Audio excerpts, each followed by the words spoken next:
The CBS Radio Mystery Theater presents...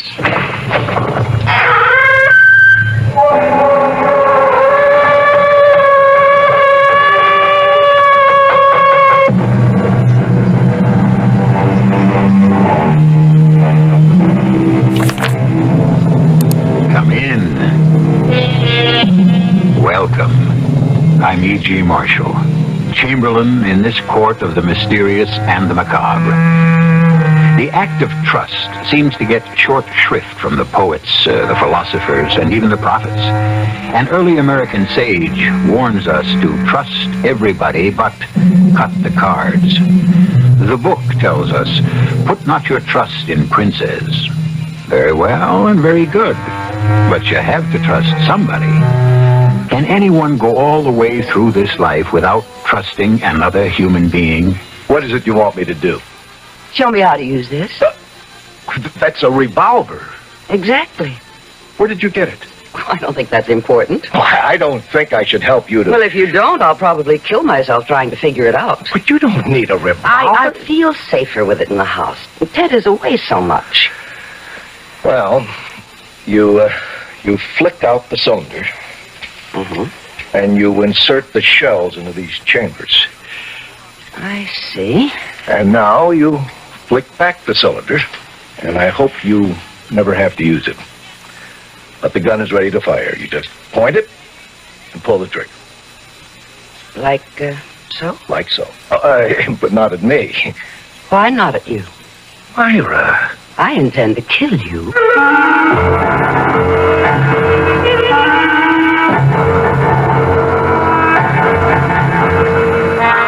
Our mystery drama, Can You Trust Your Husband, was written especially for the Mystery Theater by Sam Dan and stars Joan Lovejoy and Mandel Kramer.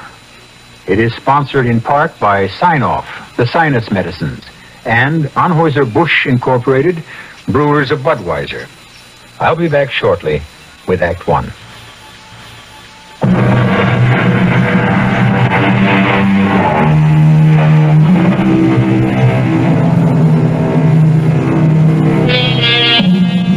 Somehow, love seems to have become the province of the young.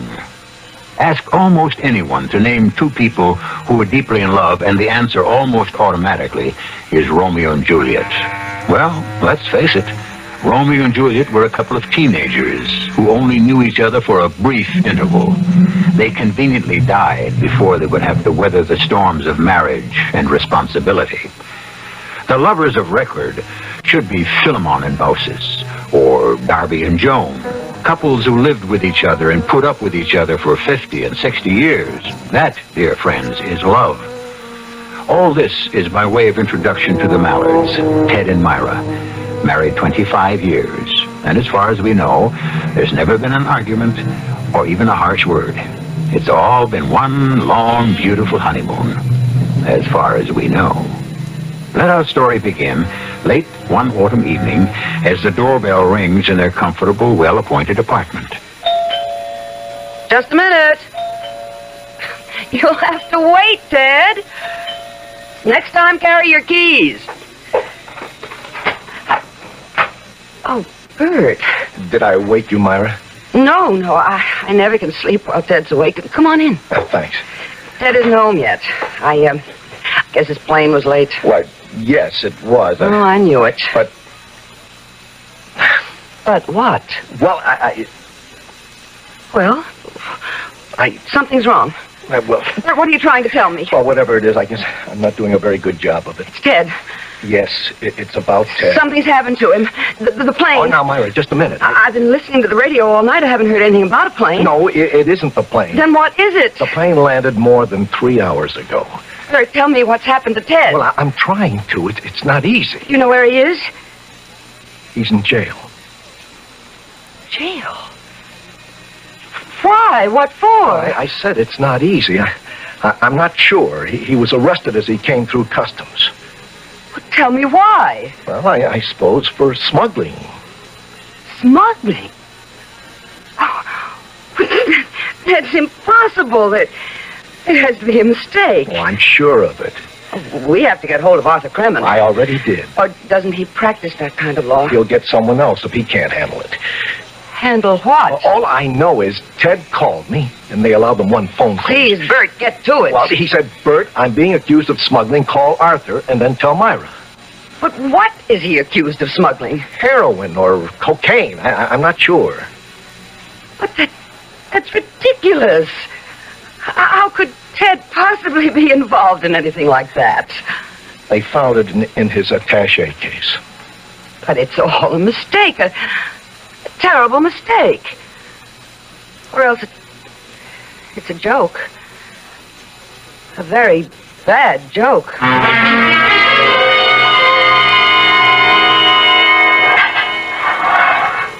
Ted, oh, Myra, darling. Myra, I didn't want you to come here. Why not? Because it's a prison cell. Are you all right? I don't know. I'm in prison, Myra. Well, it's not exactly prison. You're just being held here because of some awful misunderstanding. Oh, darling, it's prison. People like me, like us, we only read about these things. But Arthur says he'll go before a judge in the morning and see about setting bail. That's another word. Bail. Do you realize I'm going to be out on bail as if I were some common criminal? Darling, Ted, tell me what happened. I simply couldn't get a word out of Bert. What happened? How many times have I done this? I got off the plane, picked up my luggage, walked through customs, except this time I didn't walk through. This time, when they searched my attaché case, they found a packet, they say, of first-grade cocaine. Well, then it couldn't have been your attaché case. But it was. Wow. How did the cocaine get there? I don't know. Couldn't you have seen it? No. Why not? Because it was concealed in a secret compartment. What secret I don't compartment? know, darling. I didn't know I had one. But surely... Surely what? Surely nothing, darling. I know how upset you are. You don't need me giving you a third degree. They were waiting for me, Myra. Waiting? Yes. Ordinarily, customs is just routine. This time there were 3 or 4 of them out there. They emptied the papers out of my case. One of them had some kind of a screwdriver, and he... You mean that they actually expected to find something? Yes. And then there was this cellophane, or I think they call it glassine, a packet just filled with powder. Well, it's a mistake. Well, of course. Obviously, it couldn't have been your attaché case. You see, that's the answer. Myra, I told you it was. Ted, you're being framed. That's the only thing that makes any sense. But why? Because I travel regularly between New York and London on legitimate business. I'd make an ideal courier. Somebody's been using you. People, a gang that's involved in smuggling, that they watch for regular travelers. I know it sounds crazy, but they managed to get hold of your bag somehow. I don't know what's going to happen now, Myra. Well, I know what's going to happen. Tomorrow, the mistake or whatever it is will be straightened out. I don't know if it ever can be straightened out completely. Ted, what are you saying? You're innocent. Am I innocent? You know it, and I know it, but what about the rest of the world? Don't forget this will be in all the papers. But it's so obviously a frame-up. To whom? Myra, there are people who actually believe that if a person isn't guilty, he'd never have been arrested in the first place. Ted, that's crazy. Of course it is, but that's what's out there. But everyone knows that you're an honest, hard-working, ethical in the minds man. of so many people, there will be a nagging little nasty suspicion. Could he really have been involved? Well, this is going to be a good way of finding out who your friends really are. Suddenly I feel as if I'm part of another world, Myra, a world you and I never knew. It's no longer our logical, well-ordered universe. All of a sudden, I'm a criminal. Darling, you're not. I'm in a cage, deprived of my freedom. Look at them, the rest of them, as you leave here. The thugs, the hoodlums, the thieves. I'm one of them. Ted. Look at them as you leave, because I can't leave. I have to stay. Darling, not for long. Myra, you've got to get me out. The shame of this. The disgrace. I can't stand it.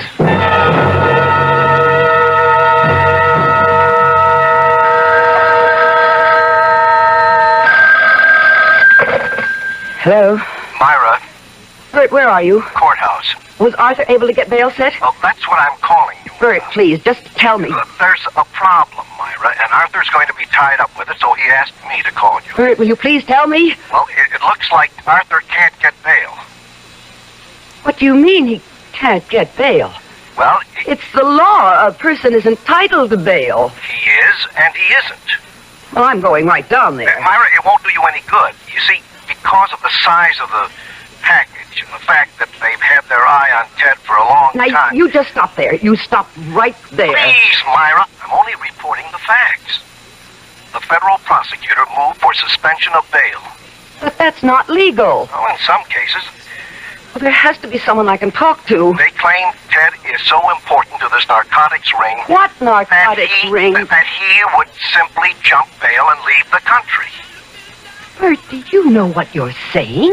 Or else his life would be in danger. So what this amounts to is protective custody. And Arthur, our fine attorney Arthur, to whom we pay a fortune every year as a retainer, is just standing there and taking it. Now, Myra, you must be fair to Arthur. Be fair to Arthur. Arthur's fighting it. He's filing an appeal. He's going to a higher court, but it has to take time. Time. Well, a couple of days, a week. Bert, I have to hang up now. Now, you just relax, Myra. Everyone's doing their absolute best. I'll talk to you soon. Okay, goodbye. All right.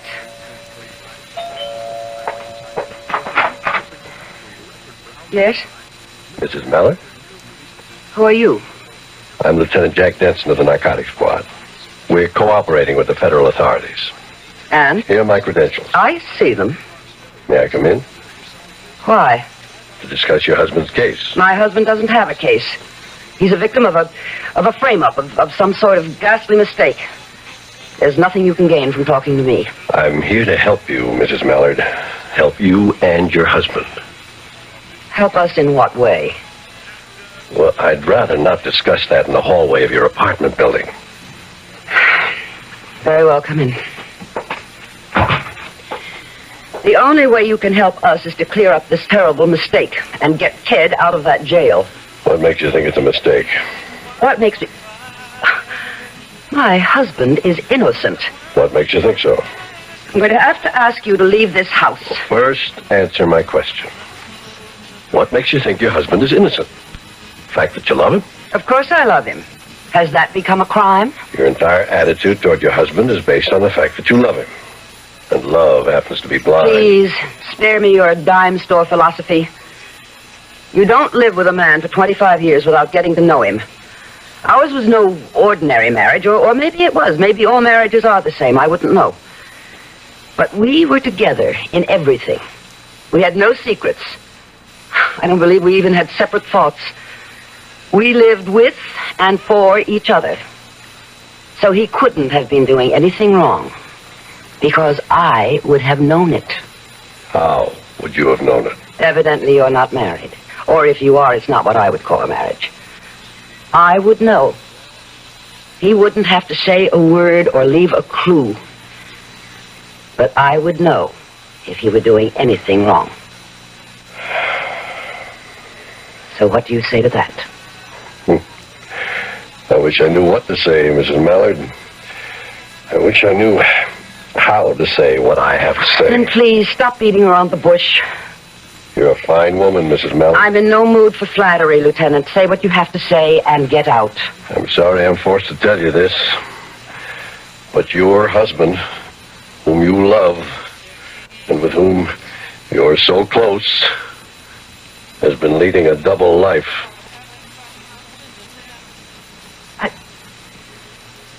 I don't believe that. It can't be true. I'm sorry, Mrs. Mallard. We have proof.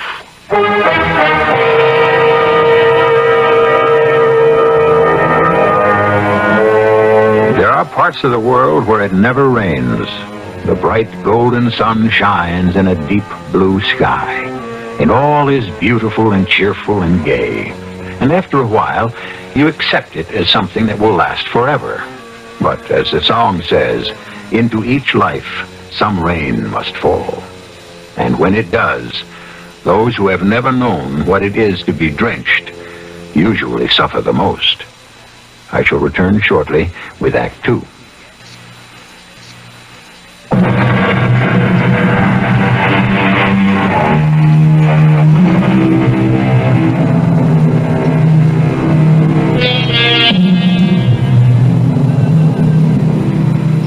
25 years, Myra and Ted Mallard have had a wonderful marriage.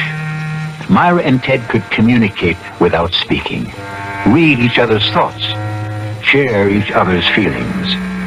Well, possibly this hasn't been completely so. For here is Myra being confronted with the charge that Ted has been living a complete life away from her. A life that is of interest to the police. I challenge you to present your proof, Lieutenant. We've been watching Ted for a long time. He makes regular trips. He makes regular trips to London on legitimate business. Of course. Ted had an opportunity to open a branch office in London. And he goes there to supervise. And it's an excellent cover. Cover? His presence is necessary. According to the annual report of your husband's company, that London operation is losing money. Ted has faith in it.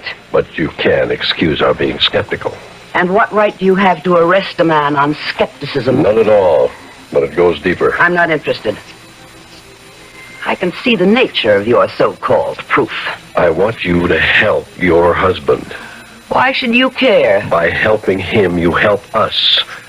Mrs. Mallard, he won't talk. What does he have to talk about? Everything. Who his associates are, where they buy the drugs, where and to whom they sell, who is protecting them. But... Please, let me finish. You must convince him to talk. If he remains silent, he'll spend the rest of his life in jail. But he hasn't done anything. Please, Mrs. Mallard, we're beyond all that. Now, you must convince him to cooperate. That way he can get a substantial reduction in his sentence. What sentence? He'll be tried and he'll be sentenced. We have proof. You keep saying you have proof.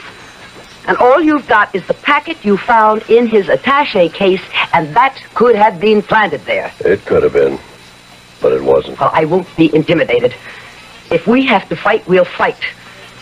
Ted is 47 years old. He has a spotless reputation. He's never done anything wrong. The jury will simply refuse to believe that he could be a member of a dope ring. Did you ever hear of a woman named Jenny Saunders? Jenny Saunders? I don't believe so. I'll do some things that are not exactly in a book. If you promise to say nothing, I'll take you to her apartment. Well, why would I want to go there? Because the two of you have something in common.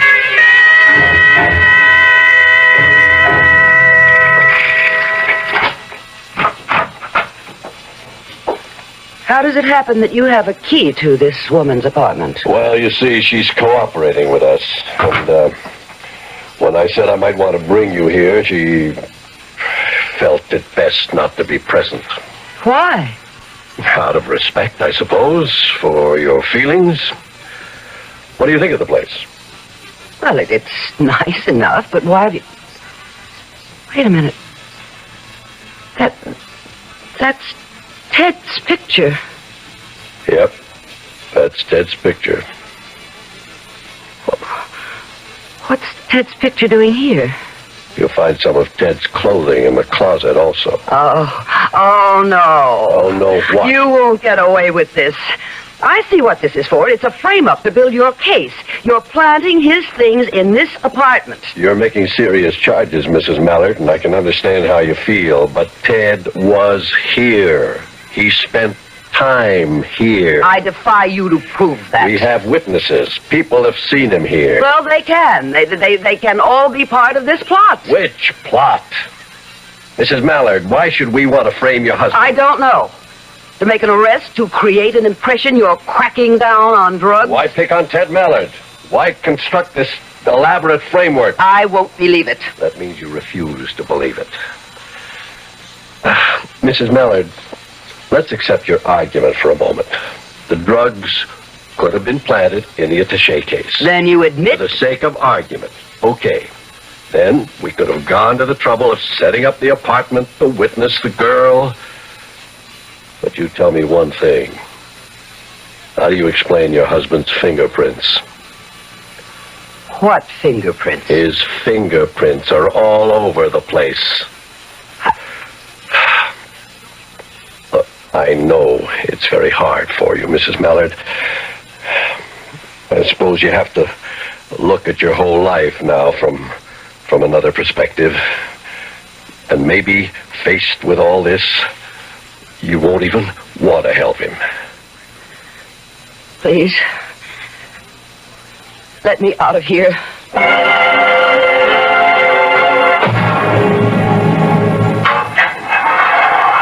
Myra, where were you? I thought you'd be here earlier. Arthur hasn't been able to do a thing. Now, should we get another lawyer? I can't believe a thing like this could Ted, happen. tell me about Jenny Saunders. Who? Jenny Saunders.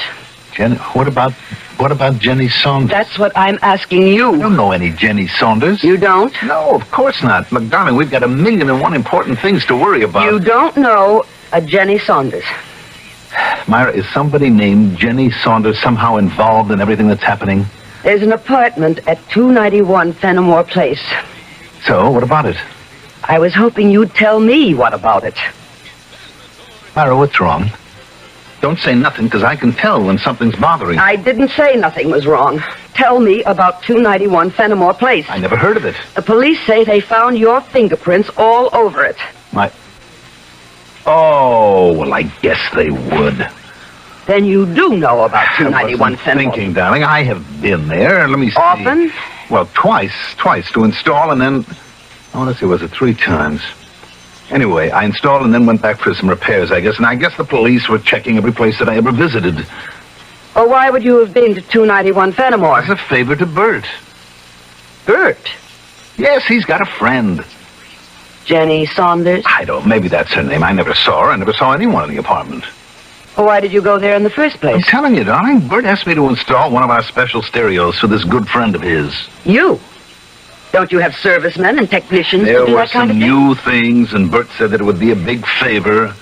And that's the only reason you ever went to 291 Fenimore Place? Well, of course. What other reason would I have?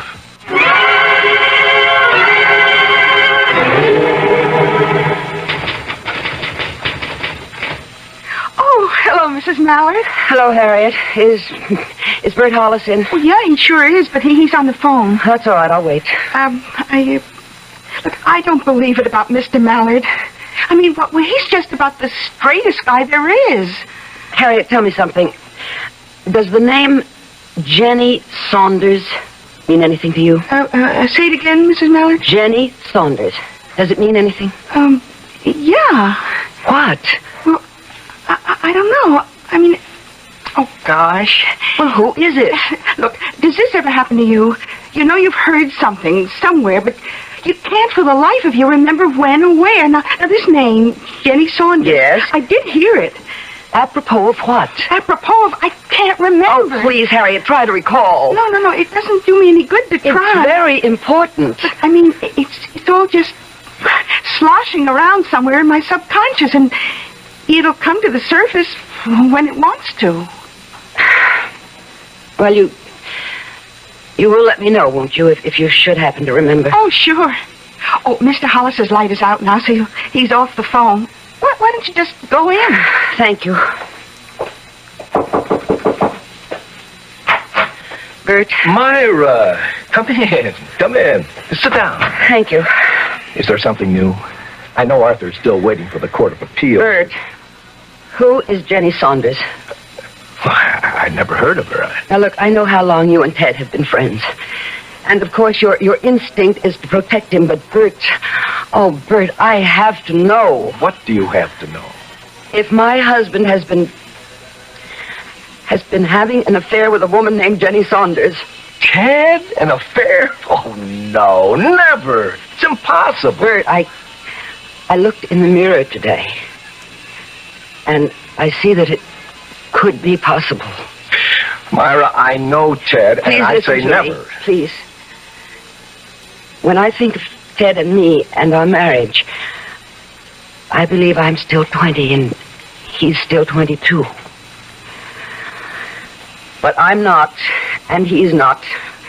And I have wrinkles, and a girl named Jenny Saunders is probably quite young. And you're being quite silly. Ted would never... Are you familiar with an apartment at 291 Fenimore Place? 291 Fenimore... No. Should I be? Yes, if you have a friend who lives there. No, I don't know anyone who... Well, Since you have never heard of the place, and you don't know anyone who lives there, then you couldn't possibly have asked Ted to personally install a special super stereo. Ask Ted to what? You heard what I said. Well, I heard it, but I can't believe it. Well, why would I ask Ted? I see. Myra, please. Why did you ask me such a question? What are you driving at? What's happened? I'm not sure. When Ted was arrested at the airport the other night, I thought that was the end of the world. Now I see that may have just been the calm before the storm.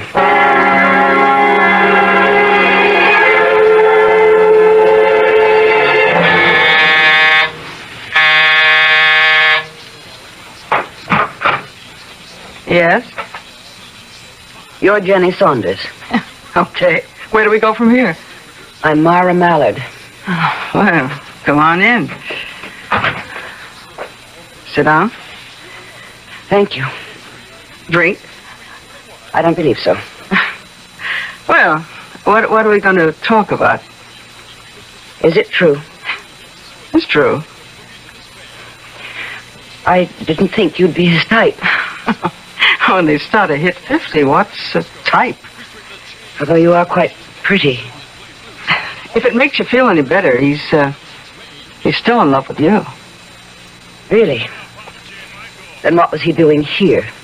Well, I guess these fellows need excitement. He's in a jam, I hear.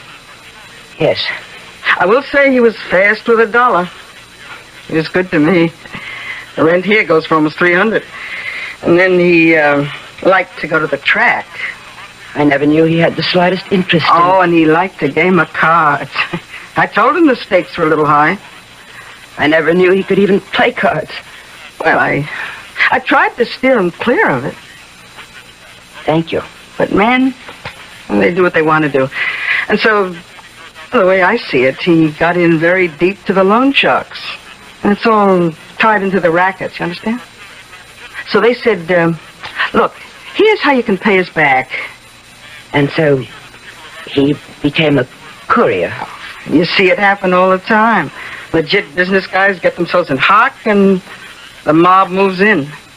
What are you looking for? You wouldn't happen to have a specially installed stereo, would you? Oh, no. I wish I did.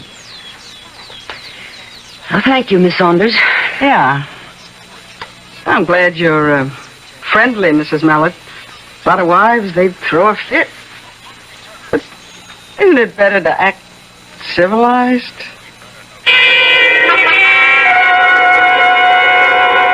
Myra, what are you saying to me?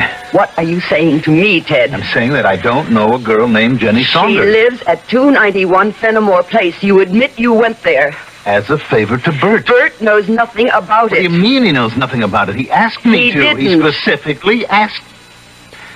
Myra, Bert came into my office a couple of months ago and asked me to do him this favor. But he didn't. Well, ask him. I did ask him. He knows nothing about it. And furthermore, I just had a visit with Jenny Saunders. Myra. I can see where she might be very exciting. Myra, listen to me. No, you listen to me. Call Lieutenant Benson. What for? So you can make a deal and be out of here in a few years, or maybe even months. Would you mind telling me what you're talking I'm about? talking about a man who fell in love with a woman half his age. Myra. All right. Let's say he became infatuated. And so he went through all of his money, got into debt, and was offered a way out, an illegal way out, and he was caught. Myra, do you believe this? Yes, Ted, I believe it. I don't see how it's possible not to believe it.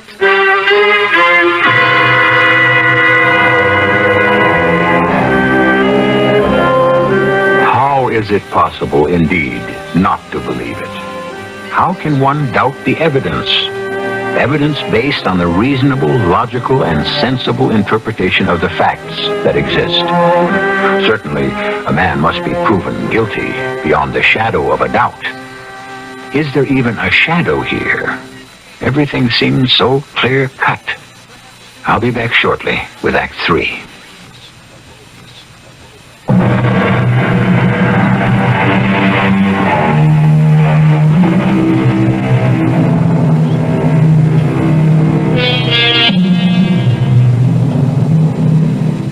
Sometimes, if you repeat a story often enough, you'll come to believe it. For instance, for 25 years, Myra Mallard has been telling herself that she has the perfect marriage, a union that was made in heaven, as they say. And perhaps she has been so taken by the idea that she refuses to accept reality.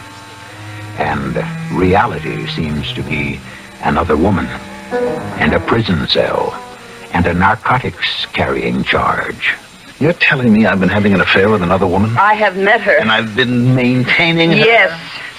And the drain on my finances has driven me into becoming a member of a narcotics ring? Ted, these are facts.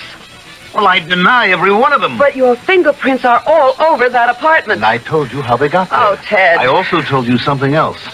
I told you this would never be straightened out. But that the very fact I've been arrested would scar me for the rest of my life. Ted, that there'll always be a nagging doubt in people's minds.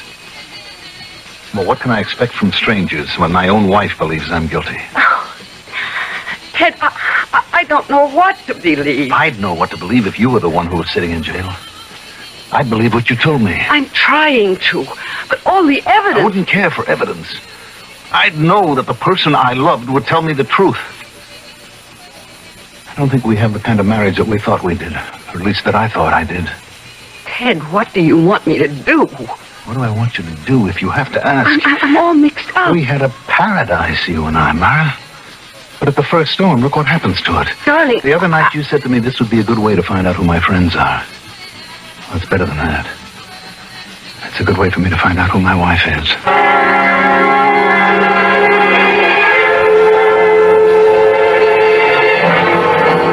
Well, Mrs. Mallard, have you thought it over? Yes, Lieutenant Denson, I have. And have you decided to help your husband? Yes, I'm going to do everything I can. Fine. Then I can expect you to cooperate with us. Oh, I will. That is, if you agree to cooperate with me. Certainly. What would you like me to do? Find the man who's really guilty. Mrs. Mallard, is it possible we are back to ground zero on this thing? We never left it. Ted is innocent. In the face of all the evidence, can you really believe that? Yes, I believe he is innocent. And I believe it because he says so. Ted Mallard cannot lie to me any more than I can lie to him. Mrs. Mallard, I would like you... I know what you'd like. You'd like me to look at the facts. But there are all kinds of facts, Lieutenant. You have yours and I have mine. And what are yours? Mine is the fact that Ted and I are in love. Yes, for a moment I panicked. I was frightened. Mrs. Mallard... It's no good, Lieutenant. I have 25 years supporting me. I know this is a blow to your pride. Let me tell you whom you should investigate. My husband's partner, Bert Hollis. Please, Mrs. Bert Mallard. is lying. He said he didn't ask Ted to install the stereo set at 291 Fenimore. Mrs. Mallard, you can't shift the blame conveniently. Why is Bert lying? That's the crux of the entire case. Bert was not caught with the narcotics. Bert was not maintaining a girl in that apartment. Please, Lieutenant, don't give me facts. Your facts. For once, try something else. Something else? Faith. Believe somebody. Take a person's word. You once said, I was a very fine woman. All right. Would I lie? Isn't it possible that I'm telling the truth? I know you have a case. It's well constructed. But it's wrong. Mrs. Mallard, we know Ted is guilty. And I know Bert is lying, and I'm asking you to find out why. We have no reason to pursue that line of investigation. Perhaps you don't, but I do. And I'm going to pursue it. How? I don't know. What do I know about these kinds of things? But somebody has to help Ted. Must be wonderful to have a wife who simply won't face the facts. Oh, you're wrong, Lieutenant. I'm facing all the facts.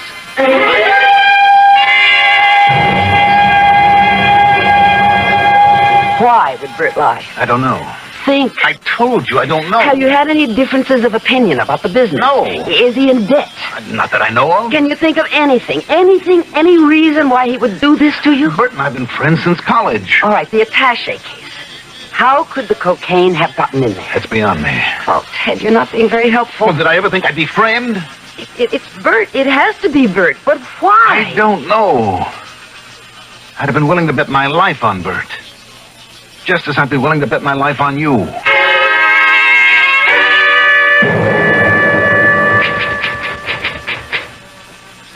Oh, hi, Mrs. Mallard. Hello, Harriet. Anything new with Mr. Mallard? Well, we're hoping. Yeah. I've just come by to get some of Ted's things. Oh, that's Mr. Hollis's ring. He wants to give me some dictation. Look, if you'll be in Mr. Mallard's office for a few minutes, would you mind answering the phone? No, not at all. It's just that when Mr. Hollis dictates, he gets all confused if I have to stop and pick up the phone. Well, I'll be here for a while. Oh, thanks.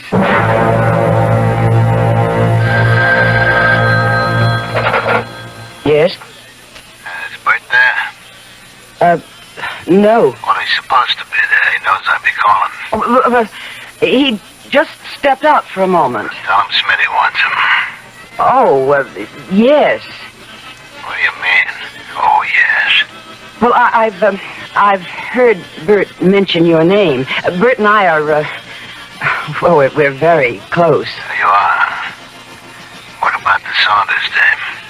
Oh, that's all over. Look, it's a lot of dough. And it's due. He knows how and where to bring it.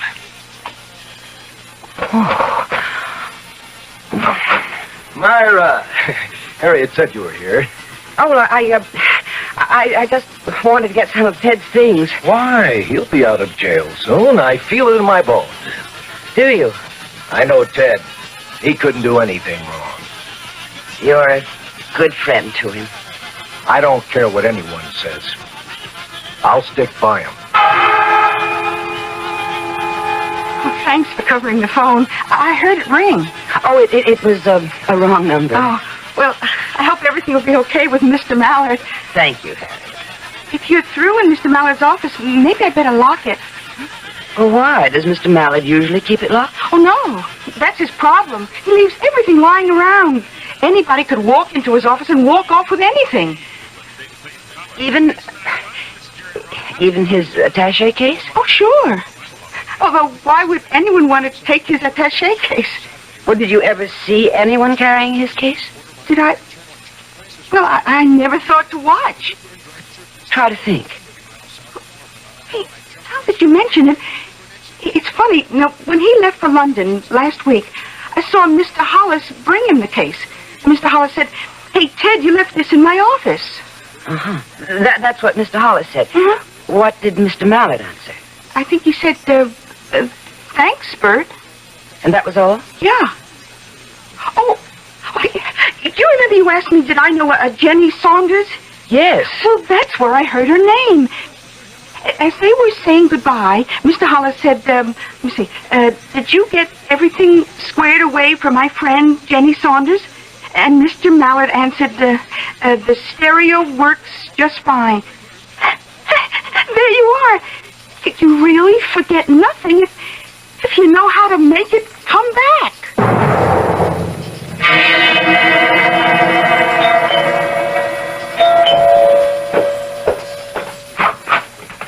Hello, Bert. I'm on time. You got it? Yeah. Hand it over. I know 50 grand here. I know. Look, the agreement was 10 payments, 50 grand each. 50 is too big a sum to hide. Agreement, pal. I can fix the books for 25 maybe each month, but not for 50. Who cares about the books?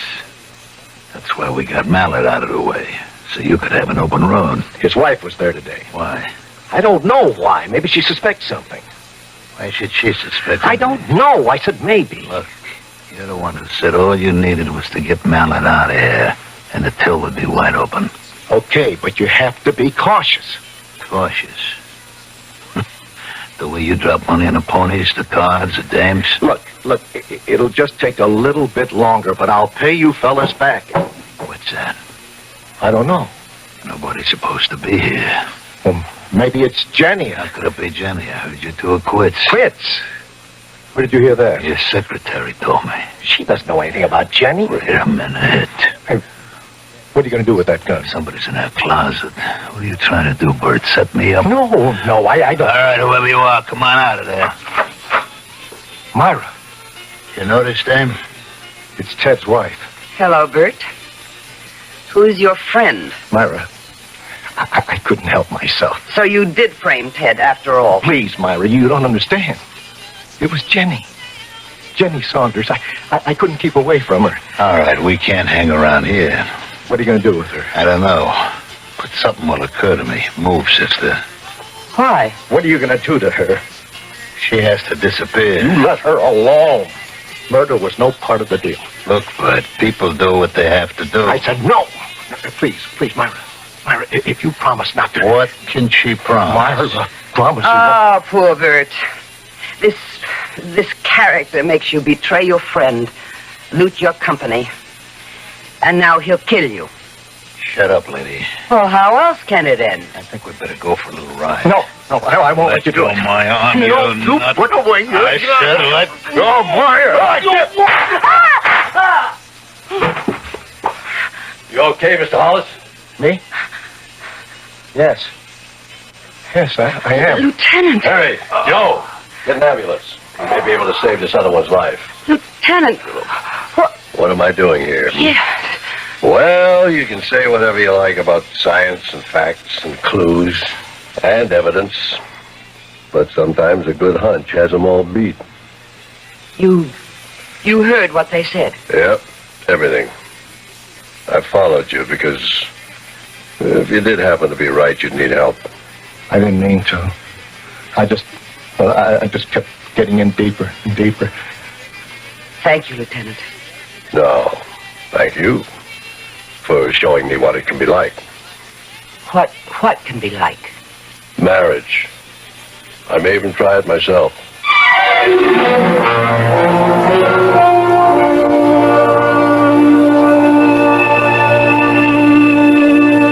And he did.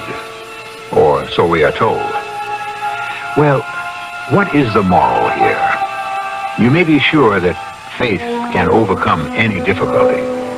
And as the Persian poet said, the sweet breath of love can blow away the mightiest mountains. So, you have faith, for I shall return in just a few moments.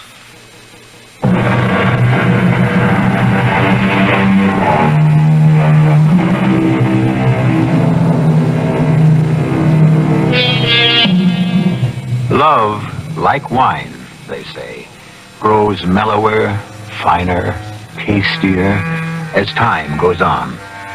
Just as youth is wasted on the young, so is love.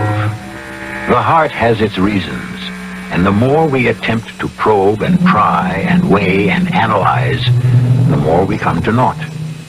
Love is one of the two supreme passions. The other, of course, is murder, which is why we always try to give you liberal amounts of each, 7 times each week. Our cast included Joan Lovejoy, Mandel Kramer, Bryna Rayburn, Ken Harvey, and Sam Gray. The entire production was under the direction of Hyman Brown. And now, a preview of our next tale. Take me seriously for once. When we were little, even then, she did vicious things. She broke the heads off all my dolls. She took the goldfish out of the bowl and she watched them die. Typical healthy tomboy. I don't want to discuss it anymore. Now get me out of here, please. All right, Anita. Sure. That's how you want it. Doctor, I'm ready to go now. All right, now tell him, Max. Tell the doctor. Tell him what? Who I am. Doctor, Max knows. I think this has been too much of a strain for her. You'd better go immediately. Of course. Max! Doctor. Goodbye. Oh, no, Max, she'll kill you. When she finds out that you know, she'll kill you. Radio Mystery Theater was sponsored in part by Anheuser-Busch Incorporated, Brewers of Budweiser, and Sign-Off, the sinus medicine. This is E.G. Marshall inviting you to return to our Mystery Theater for another adventure in the macabre. Until next time, pleasant dreams.